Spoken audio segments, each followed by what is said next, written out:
Okay, abusaba makwa abasronko so eneba POG Media so. Abusuya yembonra yensemo. Finally suspended Chief Justice Torkornoo. Abusuya wamaninsa so se opa John Dramani Mahama achel se wababo nti ababe disrespecting and lawyer Ansa Asare and so aba say the Chief Justice Torkornoo in the press conference on Babaye no disrespect to President John Dramani Mahama.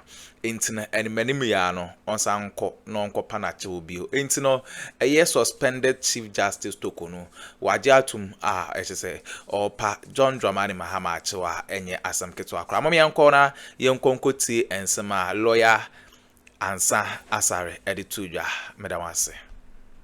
At least from what you say. Well, I've been quiet for. I like to first, comment on my friend Martin Pebu's analysis with respect to whether the entire press conference was in contempt of court or not. I think that we as a nation, especially the courts, will have to draw a distinction between judicial matters that have been put to rest and judicial matters that are pending or are likely, to be gone into. Where a judge or a committee makes a ruling and it is finished, as far as that issue or question is concerned, commenting on it, it's not contemptuous of the court. Because it's been done, it's been executed, it's been consummated, finished. You see, elsewhere, they will say that the judge has become functus officio, and therefore, in the interest of the public, the citizenry must be encouraged to look at what has happened.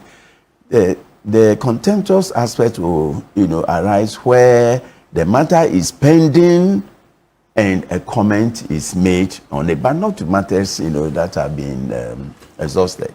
So that's my, comment. And then, that Addo Lodge, I think soberly, we need to appreciate that there are certain memories that evokes sadness. And if she says that she was living with the uncle at the time, and she, recalls with, sadness and nostalgic feelings, the events of that day, and asking her to go back, to that very venue, was too much for her. I think as a nation, we should accept that and try to right the wrong. So my appeal to the committee will be, if indeed, there's concrete or hard evidence that, the uncle was one of the victims of the, June 30th Dastardly Act, I don't think it is fair for the nation to put her, through that sad memory. I don't think, it was right.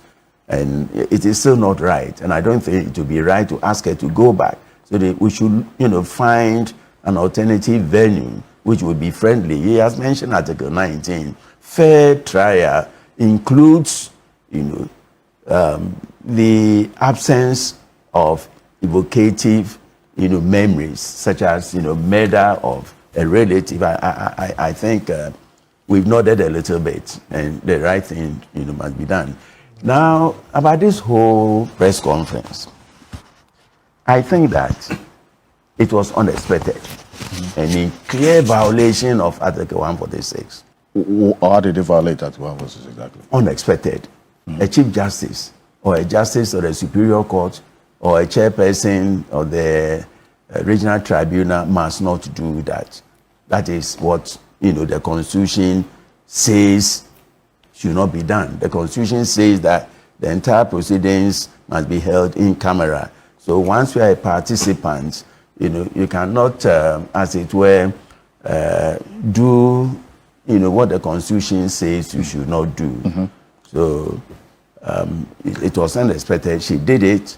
She has alleged 6 violations, but that's the very first fundamental violation, coming as it were from the chief judge, who is in charge of the entire civil justice system, the entire criminal justice system. So it was unbecoming. It was also disrespectful.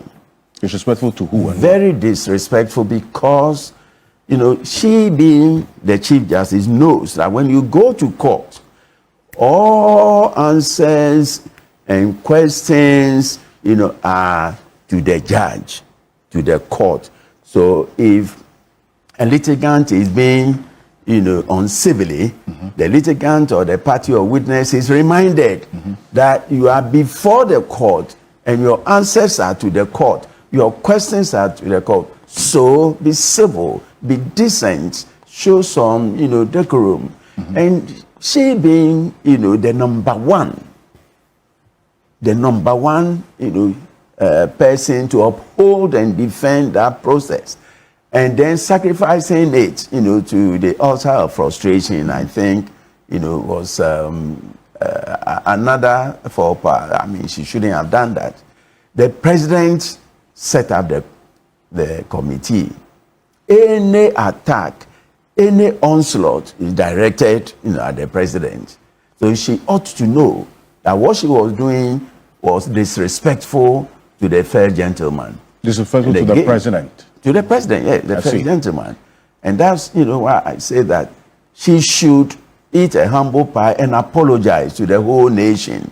That this is something, upon sober reflection, she shouldn't have done, but she was driven, as a result of the, frustrations, within her, and she felt, she should voice them out. But next time, she may not do that. We all err sometimes. Not only was it unexpected. You're expecting the suspended chief justice to apologize to the nation? To the nation, yes. For addressing the press conference? Yes, because, she's been boxed into Article 146(8). You see, Article 146 carries 11 clauses. And each clause, the president is reasonably expected to act. So if you look at, Article 146(9), the president, every step the president takes must be in accordance with the Constitution.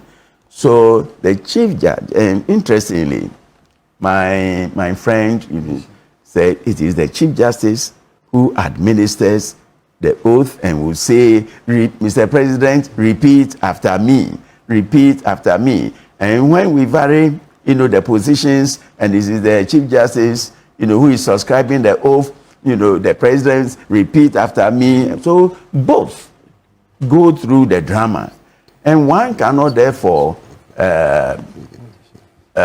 outmaneuver the other person and say that, so for me, it is something that should never ever happen. But maybe, as Martin Pebu, rightly indicated, a future amendment, should deal with this issue. I don't think it is fair. I have, been a victim myself before, so I know how one feels within. It is not fair, to tell a person that even though you are in the boxing ring, we are going to tie your 2 hands, on your back, and then the other person will continue hitting you. It is not fair, so we all have to do something about it.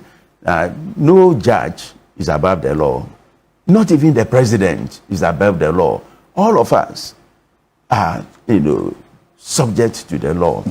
And Martin Pebu said, you look at Article 17, equality before the law, it is addressed to everyone. It's not only, to the downtrodden, to everyone, including, the president. So that act of disrespect must be addressed by her and the legal team. I see. Then it was also unacceptable. Her whole conduct in taking to the press, must be roundly condemned. Why is that? Unacceptable. She stated four specific reasons why the Constitution she did that. The Constitution says, look, when Article 146 is triggered, anything you do, the water you drink, the food you eat, the air you breathe, must be in consonance with Article 146(8). So even if you have reservations, please keep them to yourself, close to chest, at the appropriate time, and the appropriate time is when everything is over. That would be the appropriate time, to vent your anger, your spleen, whatever on that, but not while the committee, is still, functioning. And you are, after the press, she will go back. She's saying that she's not going to appear. That again will be a serious violation of the Constitution. So she will have to go back. Now, after doing this, what do you expect? When you go back, you have attacked, the committee members. They are doing, what the Constitution, bids them to do. So if Article 146 Clause 8 says that, the proceedings are in camera, what it means is that none, of the events must be done in the glare of the public. That is why it is in camera. So in that regard, it's unacceptable, and I think that again, she will have the opportunity, to do some sober reflection, and if she will take my advice, if she doesn't want to do it publicly, she can write, something to the president. I'm sorry for what I did. At the end of the day, it is for the general public to judge. So history is going to judge whether she was treated fairly or unfairly. If you look at the genesis, of this whole thing, it started with her appointment. It started with her. So if she is, alleging violations of the Constitution, her appointment was in clear violation, of the Constitution. The very Constitution she is now alleging is being, reading roughshod, over her. I see. Her appointment as Chief Justice? Yes. Violated the Constitution? Yes. At what point exactly? Because, you see, at the time of a nomination, Article 146, 4 had made a certain, 144 had made a certain, process that the most senior should act. If the most senior should act, and you go and, invite one who is not, one of the seniors to act, because the most senior means the one who is topmost, you see. So in this case, in that ranking, so you have, the most senior, the next most senior, the next most senior, in that order. And therefore, the moment the nomination, was made, I remember on this same platform, drawing attention to what was likely to happen if, and I said, I cautioned that, Mr. President, I hope that this will be the last such appointment where, someone will be, taken out of 10 and appointed to the high citadel, of Chief Justice of the Republic. I made that, clear. And I even, concluded with the bida metujum and semi mihumeka you I sang that, this thing. Sure. And that is what is playing out now. As if, divinely, I had some, hint that it will happen. But I'm a lawyer, a very senior lawyer, and I have always, taken the position that seniority must be respected. I've not been happy, with the appointment of attorney generals, between 12 and 15 years. And no, it is wrong. You take a Chief Justice, there are about 10, justices of the Supreme Court, you go and pick the 11th. You are as it were, destroying the very fabric of the judiciary. So because when you do that, junior person is not going to get the cooperation of the seniors, and he or she will see himself or herself, as being, on the, side, alone, single-handedly. So she will, by all means, make recommendations to the president, and that's exactly what she did. Bring in people I can work with. Again, I spoke against it. Don't do that, because if you do that, we are going to have pockets, of supporters within, the Supreme Court. So 5 people on the side of the Chief Justice, another 3 on the side of the most senior, another 3 on the side of the next most senior. Is not good, for our, justice delivery system. It has happened. What do we do next? So even though the press conference was unexpected, it was disrespectful, it was, unacceptable. Nevertheless, it's food for thought, and it's a wake-up call that we have been living or coexisting with an ailing judiciary that now needs, some serious emergency operation. And an ailing judiciary that needs serious emergency operation. Surgical operation. Well, how do we go about it? Let us respect the framework. The document we call a constitution has carefully, diagnosed the ills of the society and attempted to provide solutions. So if you are dealing with the judiciary, then this is the way to go. Have we observed it? We are always, and I will not say, that her leadership Torkornoo, is the first. It's been happening since independence. Each successive president will have to find, some people, he can appoint, rely upon in the administration of justice. We must have confidence in ourselves, in our institutions, in the Constitution. That if the Constitution says that there are 3 branches or arms of government, and you add the Prez to make it 4, all of us will do, what the Constitution says we should do, and never do what the Constitution says we shouldn't do. So we have a Chief Justice who has been boxed, into a corner. She feels, hopeless and helpless. She looks around her, there doesn't appear to be anyone supporting her. What must she do? So she threw herself out there into the public, front, and then we are lambasting her. Now, once you lambast her, she will feel that she has been, betrayed. But what she did was in utter betrayal of the very Constitution she, subscribed an oath to uphold and defend.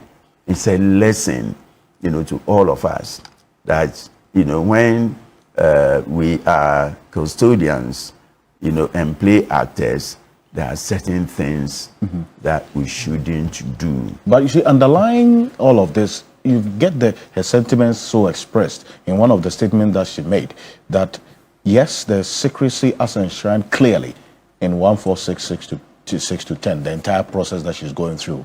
But then again, if that secrecy was not put there to cover up an agenda, and so even though the Supreme Court did not align with her thinking about this entire process being public, to the extent that she suspects a certain hidden, sinister agenda against her, she has to put it out and let her position, her view, her opinion be known about the entire process that she's been subjected to, which she describes as unconstitutional. So, yeah, but you see, the Constitution has insulated the judiciary, from the interferences of the executive. And when we say a court, it also includes, the justices. They have been insulated. Now, again, in an attempt to expose the weaknesses of the, justice delivery system, she has brought to the fore, what majority, of the general public have always been saying, that there's something fundamentally wrong, with the way we administer justice in this country. So she being, the topmost, administrator of justice, and, now feeling aggrieved for once, she feels it. She has felt it. She must now put herself, into the position of the ordinary Ghanaian litigant who accesses the justice delivery system in the court. That, who complains that, for a small error of picking, an item in a shop, can be incarcerated in the court for many years. And then when they complain, shut up. You are before a court. The judge has taken a bribe. Shut up. Judges don't take bribes. Judges, are they not human beings? And therefore, if a litigant feels that, the justice the case required, was not forthcoming, or she was denied that justice and has evidence that, a judge has taken, bribe, they should not, ask them to shut their mouth. Now she says that she doesn't, she hasn't taken a bribe. That is an admission that other judges, take bribe. And the litigating public know the judges who do take bribe. No human being ever, this is to, say that because I'm a human being, but I'm a judge. Therefore, there are some judges who are fine. They will never, and we know them. And there are other judges who will take, let us say it, and deal with the canker. It is not, when we say bribe, we always, look beyond our shoulder and say, it's the politician. Judges take bribe. Some judges take bribe. And if she is now saying, that she doesn't, but she's been given a raw deal, and the whole thing, the secrecy, as a cover-up, and what should the ordinary litigant say? Then the entire institution is a cover-up. So once she has made this, public confession, I am happy, I'm glad that it didn't come from Martin Pebu or Rev, but it came from the Chief Justice. It means the judiciary stinks. And that is how come she has felt the frustration of a stinking judiciary. Let us do something about it. At where I have reached now, if I see wrongdoing in the judiciary and, I don't say anything about it, I will be, in infraction of divine law, So if the Chief Justice herself has, confessed, made this acknowledgement, then on her own showing an admission, she has supervised a judicial system that can cover up the ills and weaknesses of the system, that can make people, that can frustrate litigants, that can even kill litigants. We only use the word kill or murder when we say a doctor will be pioneer and the person, so medical negligence. If a judge takes bribe, or a lawyer, and there are some lawyers who collect bribes and give to judges, if these things are done, it is worse than a doctor who had negligently caused the death of a person. So you have a piece of land, and because of the weaknesses of the system, you lose your land. The judge knows that the person in whose favor judgment has been given is not the owner of the land, but the judge has taken money. Yeah. You see, you have thrown, the true and lawful owner into destitution, into abject. But people die because of deprivation of these things. So let us commend her leadership, Torkornoo, for her bold, decision to walk, into this public, even though it was, not right for her to do it. But the candor, the frankness, the sincerity with which she has admitted that, we have a very chilling judicial system. Let's, open it up and make everyone free. When we walk into the courtroom, you are going, is the seat of justice. Just, visit our court. As it's raining, you find mud. Just before you enter the venue for justice. You have to wade through mud. The rural area, even Accra here, some courtrooms, when it rains, they cannot function. What is all that? People, some ministers are stealing money when our courtrooms, are not being resourced. Judges are not being paid well. And when they take it, we complain. But we must complain because they shouldn't do that. When they do that, they hurt, the people, who otherwise shouldn't have been cheated. So I'm happy. I'm happy for her that she has said it. Now, it's food for thought because the young ones who are doing the research must now, go out there and, find out, the cases in which, litigants have complained. And when you complain in the court, what happens?